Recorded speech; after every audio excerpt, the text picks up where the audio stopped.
Boa noite a todos. Que Jesus nos abençoe e nos envolva na sua paz. Nós vamos procurar trazer na noite de hoje alguns elementos para reflexão, mas de extrema importância para a nossa saúde mental e espiritual. E por conseguinte, a física também. Nós vamos trazer algumas orientações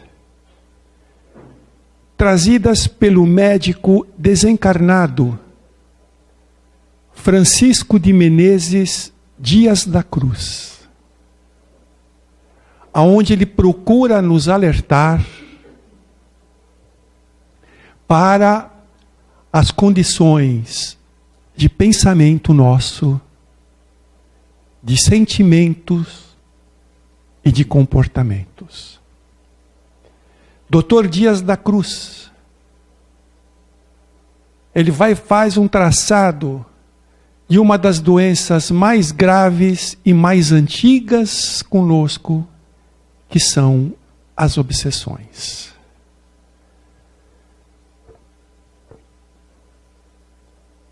Quando Jesus nos ensinou o perdão, quando Jesus nos ensinou fazer o nosso semelhante, o que gostaríamos que nos fosse feito,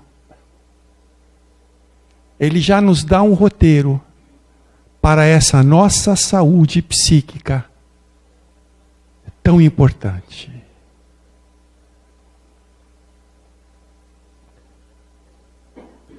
As obsessões, ela tem um amplo modo da sua ação.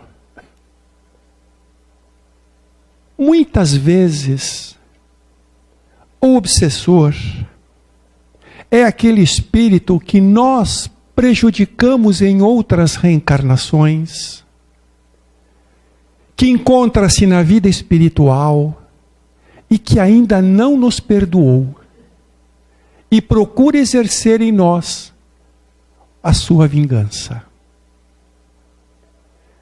Quando voltamos à vida espiritual, ninguém se transforma de uma hora para outra. Nós passamos com todo o nosso conteúdo. E se nós não nos edificamos aqui na Terra, também chegamos nessa condição na vida espiritual. Claro que com o passar do tempo, com o nosso esforço e vontade, vamos também adentrar a patamares novos. Mas como este espírito nos localiza? De que forma? É que nós trazemos a nossa consciência com culpa.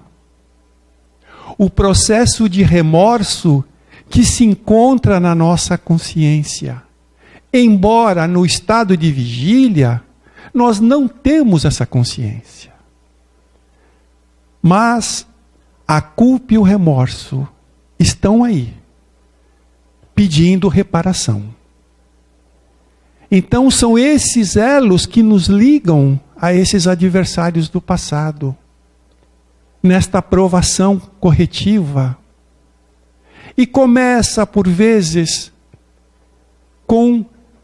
de uma forma mais suave, mas à medida que vai passando o tempo, vão nos trazendo condições hipnóticas, vão tomando proporções mais difíceis, mais amargas, até levar a uma possessão, onde muitas vezes somos levados a situações ridículas por esses espíritos que querem nos passar por constrangimentos muito grandes. Então é uma situação muito difícil que somente pode ser resolvida na casa espírita, através dos trabalhos desobsessivos. Mas é importante ter o entendimento de que não adianta a casa espírita conseguir educar aquele espírito, afastá-lo do nosso campo mental, se nós não nos modificarmos. Se nós mantivermos os mesmos padrões de erros, de equívocos, porque aquela história larga um e pega outro. Por isso, Dr. Dias da Cruz, ele traz agora reflexões para que não nos deixemos influenciar e submetermos a outros processos que a nossa mente atrai. Nós estamos sempre emanando ao nosso redor as nossas vibrações. Essas nossas vibrações são o conteúdo da nossa mente, das nossas emoções e de como agimos um para com os outros. Então estamos emitindo raios destas vibrações, e muitas vezes estes raios que nós estamos emitindo estão carregados de cólera, de rancor, de mágoa, de desejo de vingança, de desânimo, de tristeza, de rebeldia, de inconformismo, de egolatria, de orgulho, de vaidade extremos. Então, ao emitirmos essa qualidade vibratória, como diz Dr. Dias da Cruz, uma parte permanece conosco. E essa parte vai nos trazer os desajustes psíquicos, bem como pode nos elevar a uma enfermagem física. A outra parte serão assimiladas por mentes encarnadas e desencarnadas, que compartilham a nossa forma de pensar, de agir, que se afinizam conosco. E desta forma, então, tem início a esses processos também. Aí já não são adversários do passado. Na realidade, são espíritos que se aderem a nós, porque nós abrimos as portas, porque nós franqueamos essa presença face às qualidades que nós estamos emanando. Dr. Dias da Cruz também diz: é pela mente enfermiça, é pela mente doentia que nós produzimos para nós infecções fluídicas dessas entidades espirituais em desequilíbrio, gerando para nós doenças como escabiose, cirrose, tumores benignos e malignos, problemas das mais variadas espécies.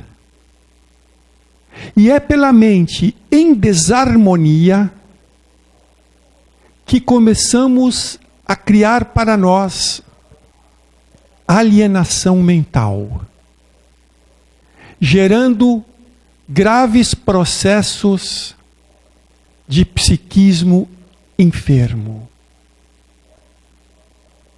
gerando gravíssimos processos de comportamento perturbador.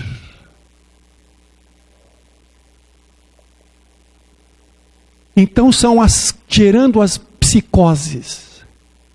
Então começa a te desenvolver a psicose da angústia e do ódio, da rebeldia, da usura, da violência, de todas essas qualidades espirituais inferiores, nos trazendo também seríssimos problemas de desajustes espirituais, aonde é necessário que nós reflitamos o que nós estamos levando ao meio ambiente, que qualidade de pensamento nós estamos trazendo. Quando Kardec, na codificação do Livro dos Espíritos, quando ele pergunta aos nobres espíritos se os nossos amigos espirituais, se eles interferem na nossa vida, e recebe como resposta que não só interfere, como praticamente são eles que vos dirigem. É importante isso. Praticamente são eles que vos dirigem. Então, se isso é esta grande verdade que a espiritualidade traz, resta-nos meditar. Então, quem está nos dirigindo? Quem está no comando? A quem nós permitimos que nos dirija? E Dr. Dias da Cruz alerta para o cuidado que nós devemos ter com o pensamento fixo. Muitas vezes nós nos mobilizamos num tipo de pensamento, um pensamento de qualidade inferior, e nós ficamos dando voltas naquele pensamento. Ele parece que faz parte do nosso pensar do dia a dia. O pensamento fixo é perigosíssimo. E ele nos traz também, além de sérias desarmonias no campo espiritual, acaba nos levando a muitas frustrações. A ação da espiritualidade inferior é porque nós permitimos. Porque eles encontram em nós, por vezes, mente ociosa, mente preguiçosa, mente enfermiça e mente sem defesa. Isso é grave. O que seria mente sem defesa? É quando nós nos distanciamos da oração. A oração projeta para todos nós uma força, uma proteção, uma assistência dos bons espíritos. Mas a mente sem proteção, a mente viciada, a mente ociosa, a mente ligada nas situações inferiores, acabam nos trazendo essas graves perturbações. Por isso, o antisséptico necessário para que nós possamos manter um equilíbrio e uma saúde espiritual está no Evangelho de Jesus. Não haverá saúde mental, espiritual e até física enquanto o ser humano se distancia do Evangelho de Jesus. É o maior receituário às nossas necessidades. A mente sã atrai outras mentes sãs. Mas a mente enferma atrai outras mentes enfermas. O alcoólatra, por exemplo, está sempre rodeado de espíritos alcoólatras. São espíritos que desencarnaram, tinham o vício do alcoolismo, não se curaram ainda, querem cultivar este vício e encontra naquele encarnado alcoólatra uma possibilidade. A sintonia, a identidade de desejos. Então, ele encosta e começa, bebe. E o encarnado, induzido pelo seu pensamento, começa a beber. E às vezes ele diz, toma mais, eu quero beber mais. E às vezes o encarnado nem quer beber. Mas levado pela força dessa coação mental, ele vai e toma outra. E assim vai. Agora imagine se são 5, 6, 7 ou 8 espíritos alcoólatras obsediando a mesma pessoa. A mesma coisa se dá com os vícios do cigarro, das drogas, do sexo em desequilíbrio e de todos os vícios. Terão sempre esses espíritos que aí estão. E como eles podem beber conosco? Como eles podem formar conosco? Porque, ainda tendo este vício, eles aproximam-se do encarnado e aspiram às emanações, seja do álcool, seja do fumo, aspiram essas emanações. Então podemos verificar que esses obsediados são verdadeiros médiuns, porque assimilam a orientação e o pensamento da espiritualidade, sem ter consciência disso. Mas é uma mediunidade enfermiça, triste, que necessita de recuperação. Aquele que tem costume de falar mal da vida alheia, está sempre rodeado de espíritos fofoqueiros, que muitas vezes o tornam microfone de confusão. Aquele que gosta de estudar, terão espíritos que gostam de estudar também. Aquele que procura vivenciar o bem, atuar no bem, terão espíritos desta categoria. O nosso sistema nervoso, ele não comporta uma pressão de várias mentes sobre ele. Quando o nosso sistema nervoso está sob a pressão de muitas mentes desencarnadas em estado de perturbação, não suportando esta pressão, ele dá vazão a síndromes do pânico, depressão, loucura, alergias. Por isso que abençoada a nossa medicina, que está sempre a nos socorrer.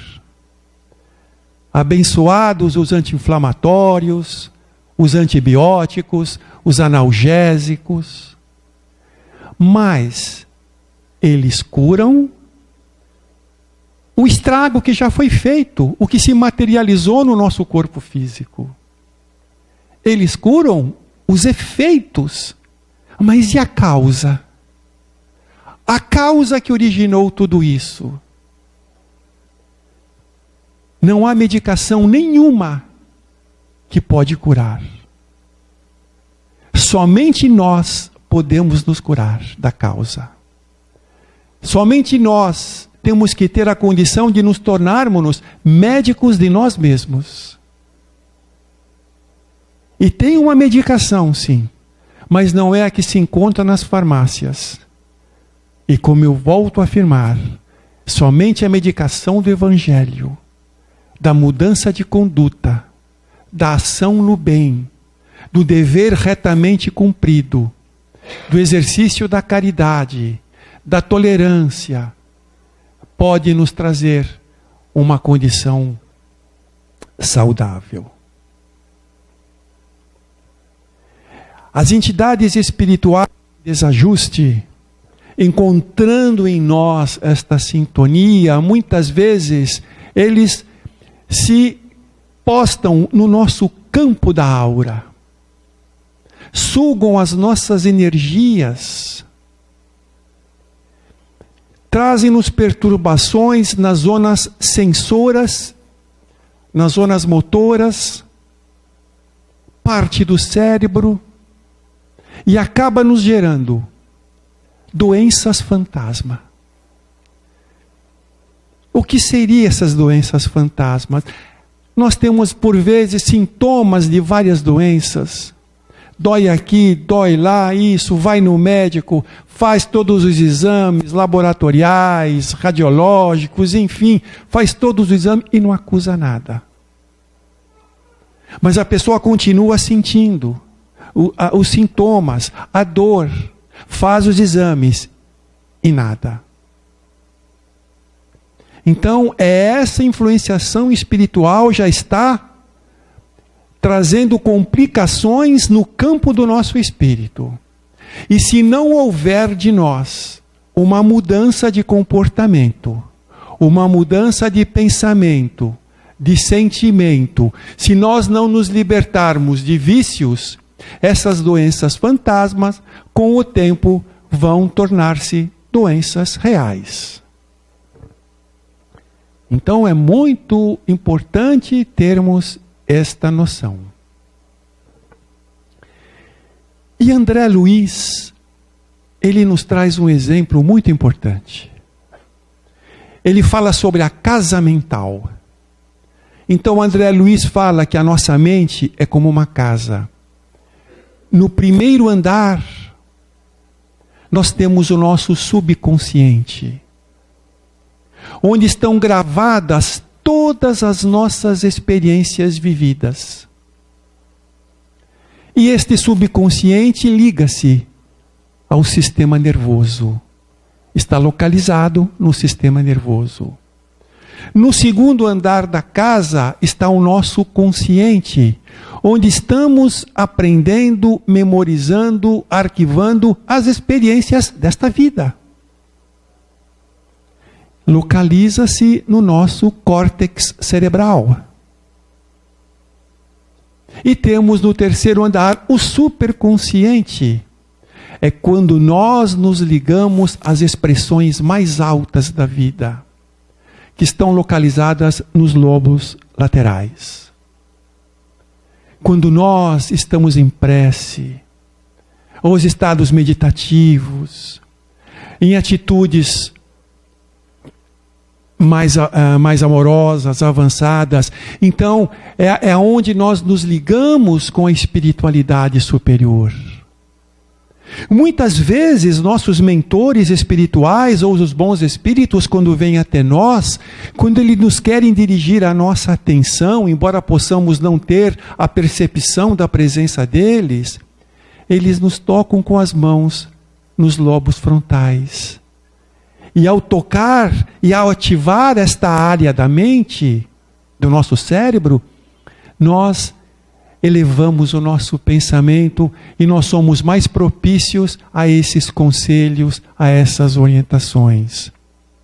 Mas às vezes, por efeito dos obsessores, eles influenciam na mente, trazendo-a do consciente, do hoje, para os estados já vividos, caindo no inconsciente.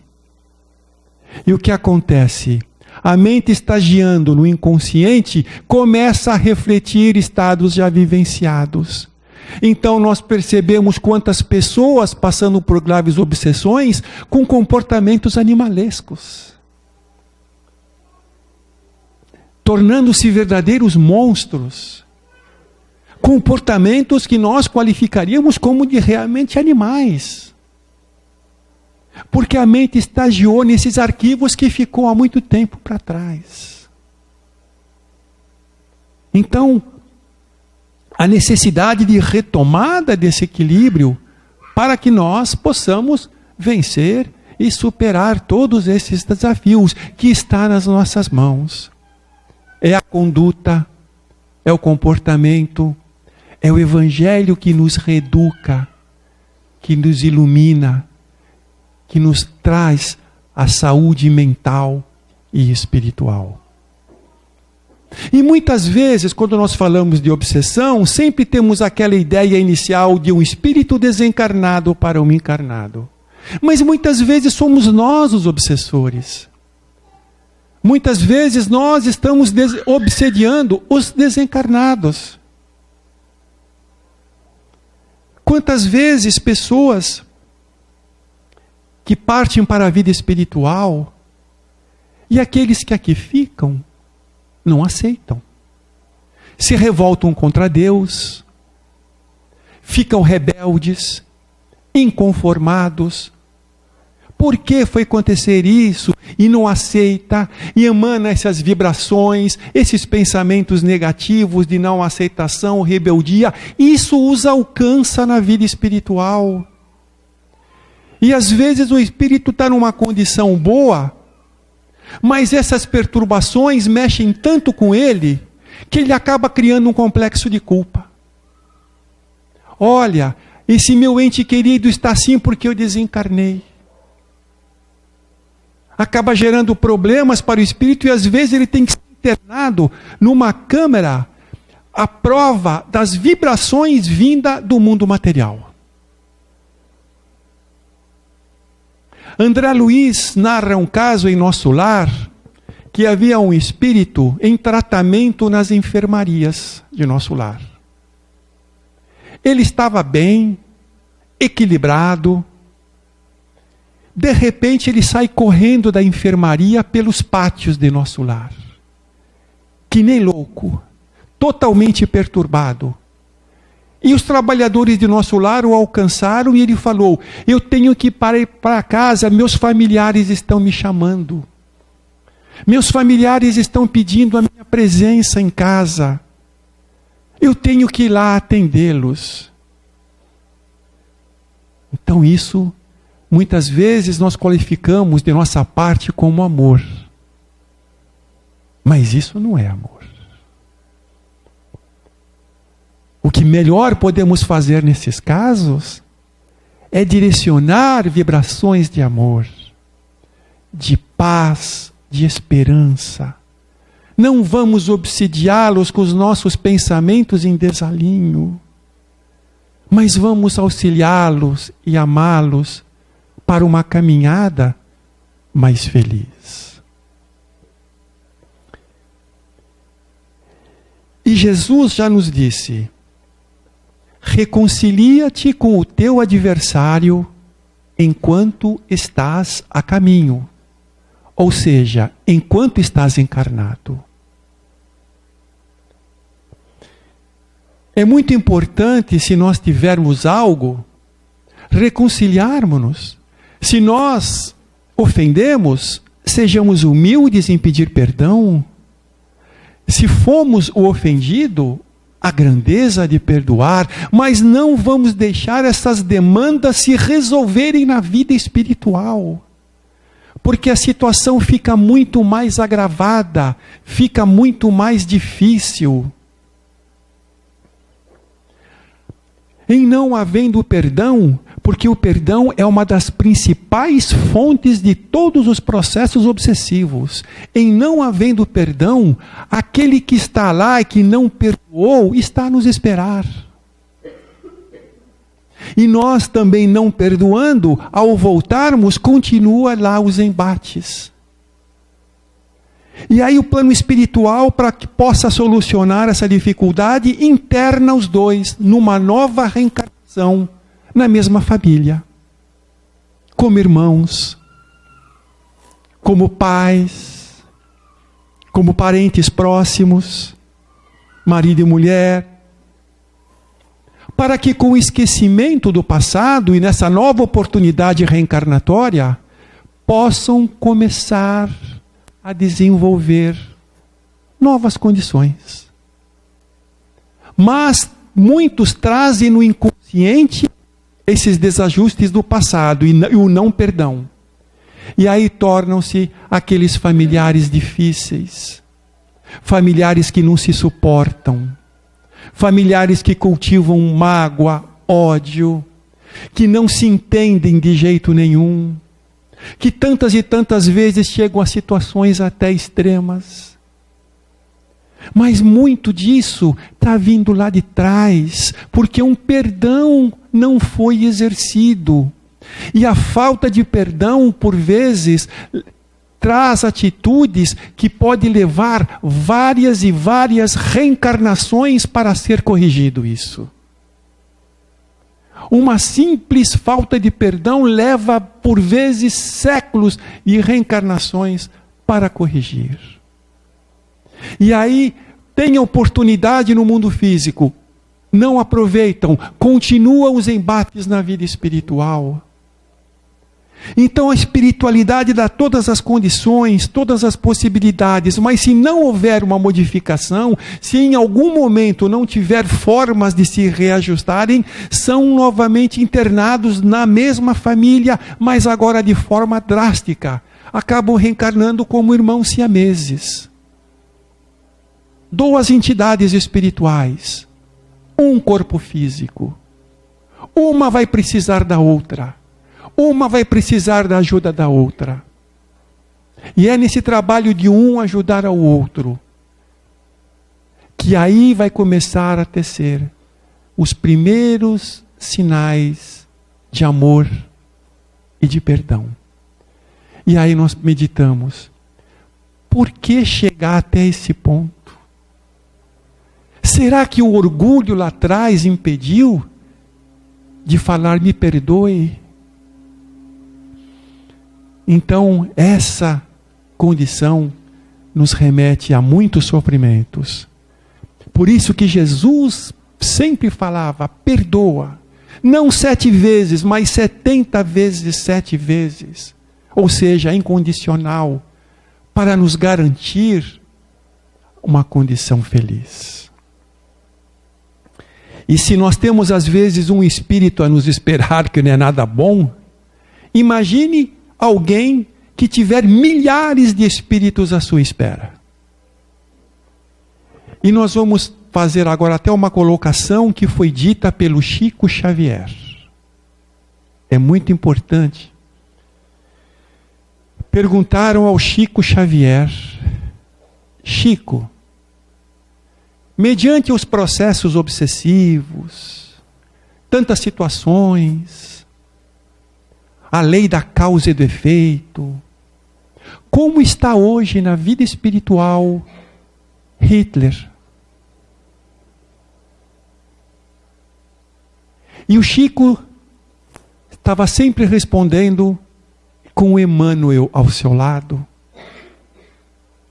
E o Chico disse: olha, dizem os nossos benfeitores aqui presentes que este nosso irmão está internado num planeta presídio que é Plutão.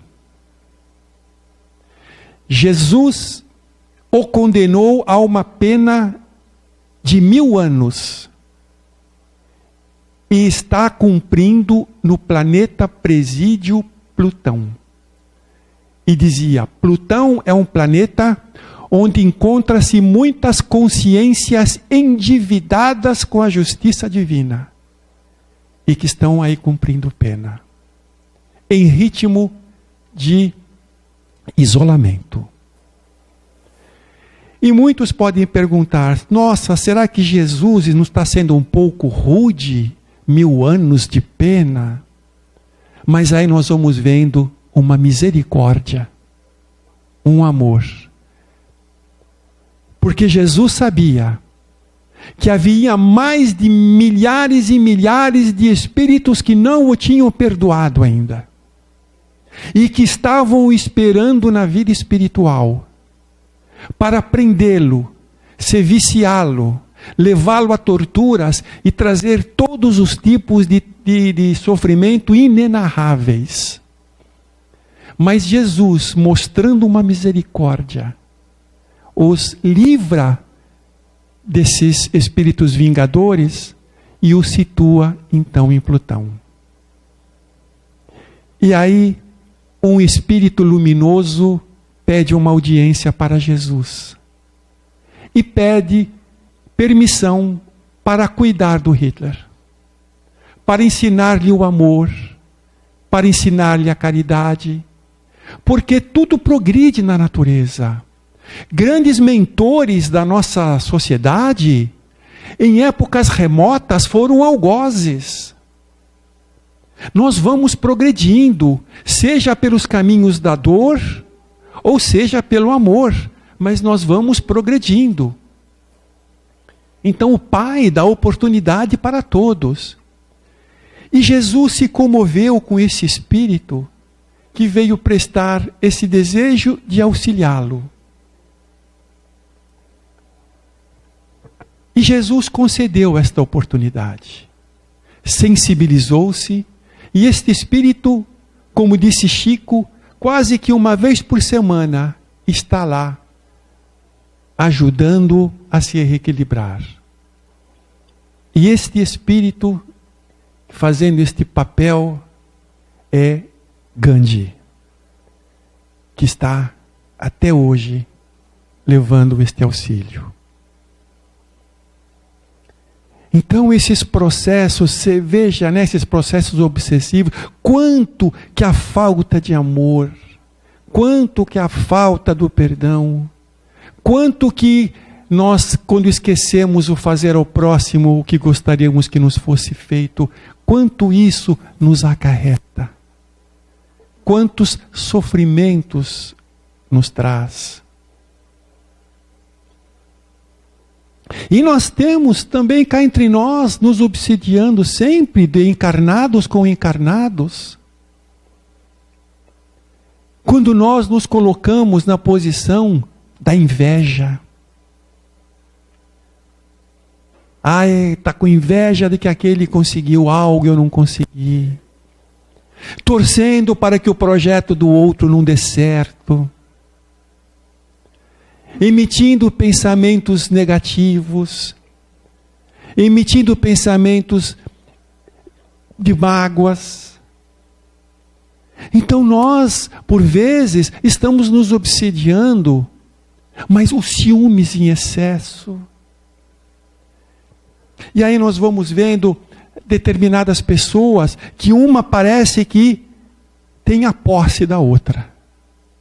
A pessoa não pode nem respirar, porque é um controle, telefona a toda hora, aonde está, com quem está, o que está fazendo, não deixa a pessoa tomar decisões, se interpõe em tudo, mantém-se como uma vigilância constante, mal deixa a pessoa caminhar, respirar, tomar suas próprias decisões. Então tem aquela coação constante e aquela pessoa começa a sentir os efeitos da obsessão. Tristeza, amargura, insônia, indisposição, desânimo. E aí ela fala, puxa vida, eu estou sentindo um problema, eu devo estar com um problema espiritual. Eu vou na casa espírita para ver se eu consigo passar por um tratamento espiritual. Mas o teu obsessor está na casa dela. Às vezes o obsessor está em casa. Então a necessidade, né, desse reajuste de tratamento para ambos, para que se libertem desses processos obsessivos. Então nós temos que ter muito cuidado, né, com todas as nossas atitudes. E muitas vezes nós somos os obsessores de nós mesmos. Geramos os processos da auto-obsessão, que também encontra caminhos no pensamento contínuo e perturbador. Mas nós começamos a nos obsediar quando eu não me aceito como eu sou. Ah, eu sou bonito, feio, gordo, magro, não importa. Quando eu não me aceito, eu começo a me obsediar. Eu preciso me aceitar, aceitar as minhas limitações, não impor a mim aquilo que eu não tenho condições de fazer ou de cumprir. Me perdoar. Ah, eu fiz coisa errada. Nós temos que aprendermos a nos perdoar. Se falhamos em alguma circunstância, a paciência. Mas a vida sempre há de nos propiciar possibilidades de reajustar. Então, nos perdoarmos, aceitarmos como somos, não impor situações que não podemos cumprir, valorizarmos-nos. Às vezes nós nos colocamos em posições tão negativas, eu não sou capaz, eu não tenho condições, eu não tenho capacidade. Isso é um processo obsessivo para conosco, nos libertarmos nisso tudo. Nós podemos sim. Se Jesus disse, vós sois luzes, Ele não disse para um, para outro, disse para toda a humanidade, vós sois luzes, aqui nós podemos. Somos todos filhos do mesmo Criador. Então é importante, finalizando, nós meditarmos. Como está a nossa condição? Por exemplo, uma autoanálise, como eu estou no perdão? Tenho alguém a pedir perdão? Alguém a perdoar? Mas não deixamos o orgulho tomar conta da situação. Como eu estou me relacionando com as pessoas? Mesmo com a vida, com as dificuldades, porque a tristeza, o desânimo, a amargura, também nos atraem processos obsessivos. Então é necessário me analisar como é que eu estou lidando com a vida, com as dificuldades, estou aceitando? Tem aquela velha colocação, né? Dize-me com quem andas que eu te direi quem és. Mas no campo espiritual vale, dize-me o que pensas, o que fala, o que fazes, e eu te direi com quem você anda. Precisamos passar sempre por uma análise nossa, mas que não nos dispersemos. É uma orientação da espiritualidade constante. Não nos dispersemos do Evangelho de Jesus. Não há cura, não há paz, não há bem-estar, não há felicidade, não há progresso. O Evangelho está aí. Jesus é o nosso guia. E quem é o guia? Guia é aquele que percorreu e conhece o caminho, que ainda nós não percorremos. Mas essa era a mensagem que gostaríamos de trazer, cuja orientação é dada por Dr. Francisco de Menezes Dias da Cruz, que foi um dos maiores médicos brasileiros e atua muito hoje na espiritualidade e nos adverte a todos para que possamos refletir, renovar, porque a mente atrai, constrói, destrói, renova, cria e tem poder. Eu agradeço a todos pela atenção de vocês, muito obrigado e que Jesus nos abençoe. Muito obrigado a todos.